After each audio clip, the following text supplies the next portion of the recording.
Olá, hoje vamos conversar na opção de trabalho com Jesus sobre bem-aventurados aflitos. Vamos ler para entender melhor. Hoje vamos trabalhar a desgraça real. Bem-aventurados aflitos. Eles veem a desgraça na miséria, no fogão sem lume, no credor que ameaça, no berço de que o anjo sorridente desapareceu, nas lágrimas, no féretro que se acompanha de cabeça descoberta e com o coração despedaçado, na angústia de traição, na desnudação do orgulho, que desejara envolver-se em púrpura e mal oculta sua nudez sob os andrajos da vaidade. A tudo isso e muitas outras coisas se dá o nome de desgraça na linguagem humana. Sim, é desgraça para os que só veem o presente. A verdadeira desgraça, porém, está nas desconsequências de um fato, mais do que no fato próprio. Diz-me se um acontecimento considerado ditoso na ocasião, mas que acarreta consequências funestas, não é realmente mais desgraçado do que o outro, que a princípio causa viva contrariedade e acaba produzindo bem? Para julgarmos de qualquer coisa, precisamos ver-lhe as consequências. Assim, para o bem, apreciamos que, em realidade, é ditoso ou inditoso para o homem. Precisamos transportar-nos para além dessa vida, e, e porque é lá que as consequências se fazem sentir.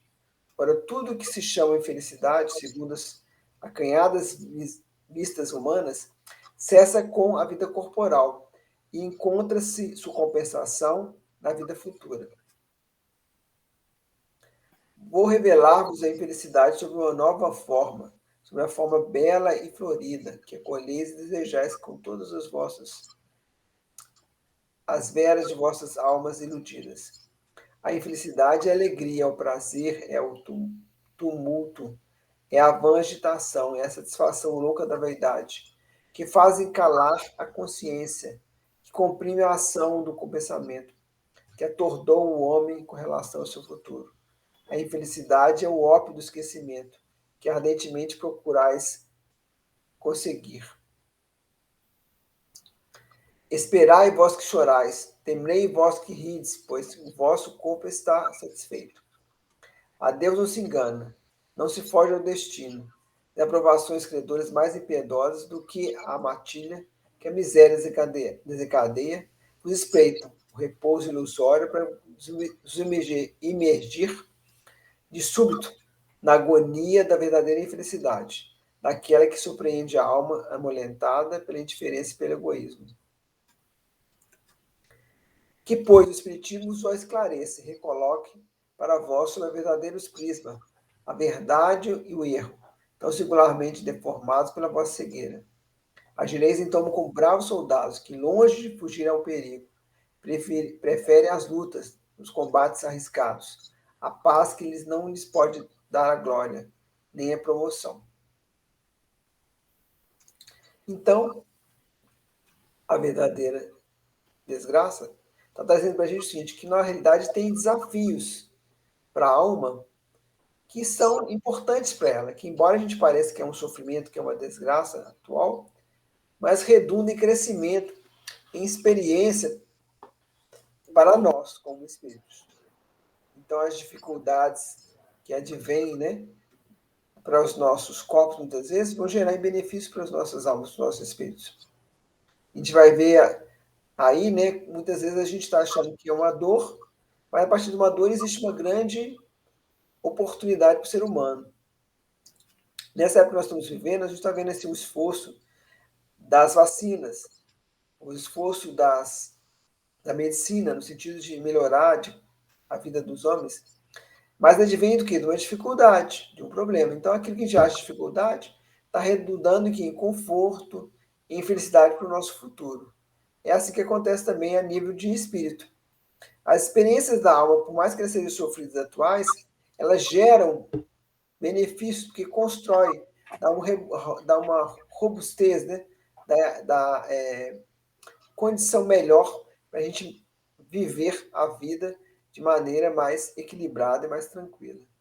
E nós vamos pedir a nossa companheira Luz para explicar melhor o tema. Vamos lá. Meus irmãozinhos, Jesus nos abençoe. Vamos aprender mais um pouquinho com o Evangelho de Jesus? O Roberto, ele fez a leitura, não é, desse item para a gente entender um pouquinho, e nós vamos falar um pouco em cima disso, né? Porque não tem muita coisa para falar. Mas o que é considerado desgraça real? Eu acho um título assim muito pesado, né? Muito pesado. É uma palavra pesada. Todo mal que nos acontece por vários motivos, por pequenos ou grandes que sejam, os chamamos de desgraça. Coisas simples, falta de sorte, tudo que não está na nossa área de conforto, né? Às vezes a gente deseja ter tanta coisa diferente do que está no nosso programa de vida, né? É certo que nós temos que lutar sempre para melhorar, para ter as coisas, para conseguir, mas tem coisas que não consegue. E quando a gente fica naquele desespero de conseguir, às vezes, muitas coisas, vendo no outro, no amigo, no vizinho, nós desenvolvemos em nós o egoísmo, a inveja, e passamos a ficar doentes até e achando que nós estamos aí com uma desgraça na nossa vida por coisas pequenas. Então, por quê? Ainda não compreendemos os compromissos que nos pertencem.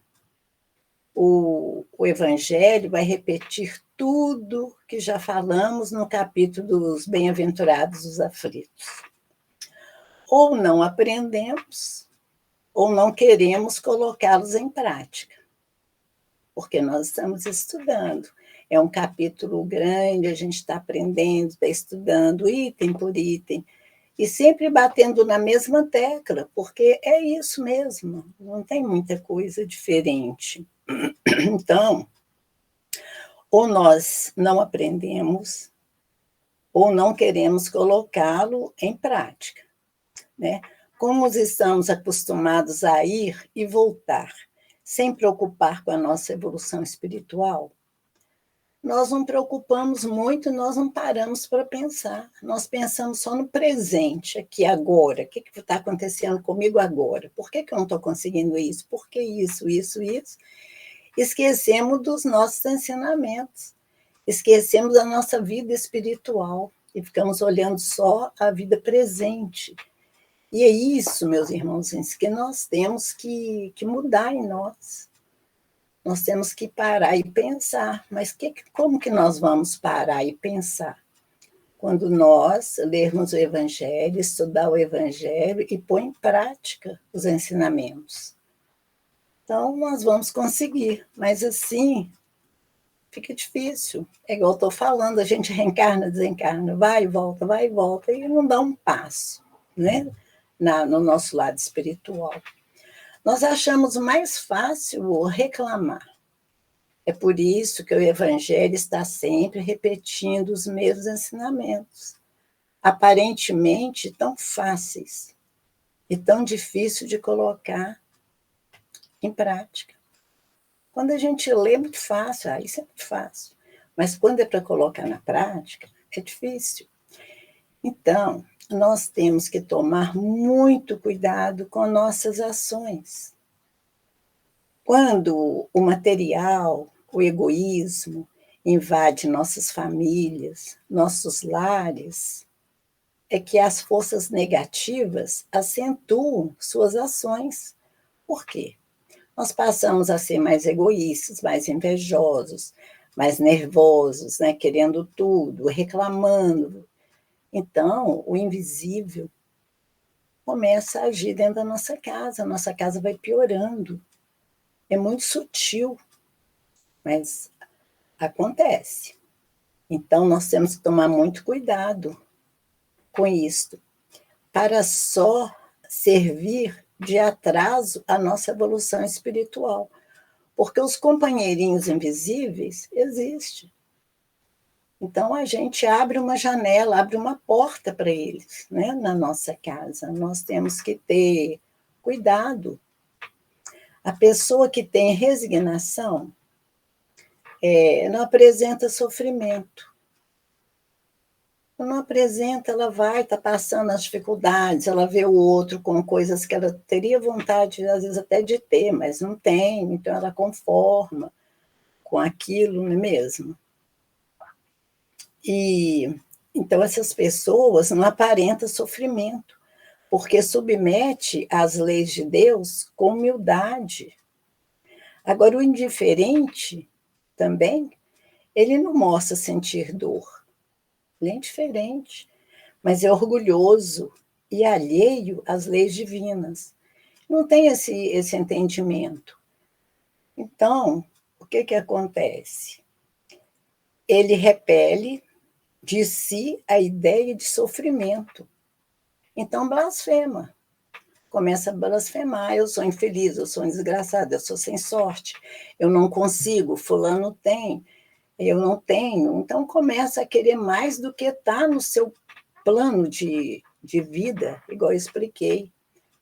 Às vezes, no programa de vida dele, não estava para ele ter aquilo. De repente, aquilo que ele almeja tanto é que realmente pode ser uma desgraça real para ele. Então, nós temos que ter esses conhecimentos. E esses conhecimentos a gente só tem quando a gente tem fé, a gente tem conhecimento, a gente é humilde, né? A gente aceita as leis de Deus, as leis divinas, temos uma fé, uma religião que nos ensina tudo isso, e nós vamos colocando em prática. As religiões todas nos ensinam a ser submisso, a ser humilde, a tudo dar graças a Deus. As religiões reencarnacionistas, aí nós temos mais responsabilidade, porque nós temos um entendimento grande nessa parte. Então, nós temos que tomar cuidado com tudo aquilo, já que nós estamos estudando, nós temos que tomar cuidado com nossas ações, com o que nós vamos fazer, o que nós estamos fazendo, né? Então, meus irmãozinhos, vamos refletir que desgraça maior é aquela que caímos nos vícios, nos crimes, na falta de responsabilidade com nossas famílias, né, com os nossos deveres cristãos, porque temos que dar contas a Deus de nossos atos. Então, existe realmente essa desgraça real, quando nós não aceitamos e nós passamos a transgredir as leis. Quando nós transgredimos uma lei divina, aí sim, aí para nós, para o nosso futuro espiritual, realmente é sério. E nós temos que ir aprendendo isso e pondo em prática e refletindo, porque se a gente não vai para uma reflexão e, né, fazer uma autocrítica e pensar, meu Deus, o que eu estou fazendo? É muito fácil você cometer erros, né? Porque se você não está agradecendo a Deus o que você tem, o que você já conseguiu com luta, com dificuldade, aquilo que você tem, agradecer a Deus o que você tem, vem mais coisas. Mas quando a gente parte para esse egoísmo, para querer outras coisas, e igual estou falando, que eu acho, na nossa caminhada, muito mais fácil você cair numa desgraça real com com esses tombos da vida, não é? Que é caindo deixando de ter os seus deveres, responsabilidade, cair num crime, cair num vício, e depois que cai num vício é tão difícil para sair, é muito triste. Então, isso, meus irmãozinhos, nós temos que parar uma hora, fazer uma reflexão, prestar bem atenção e dizer assim, eu vou mudar. Eu acho que eu vou tentar mudar, sim. Então, é isso que nós estamos pensando, não é? Nesse nosso estudo. Vamos refletir? Vamos parar um pouquinho, pensar e agradecer a Deus e falar aquela fala de Jesus: em tudo, dei graças ao Senhor. Viu, meus irmãozinhos? Fiquem com Deus.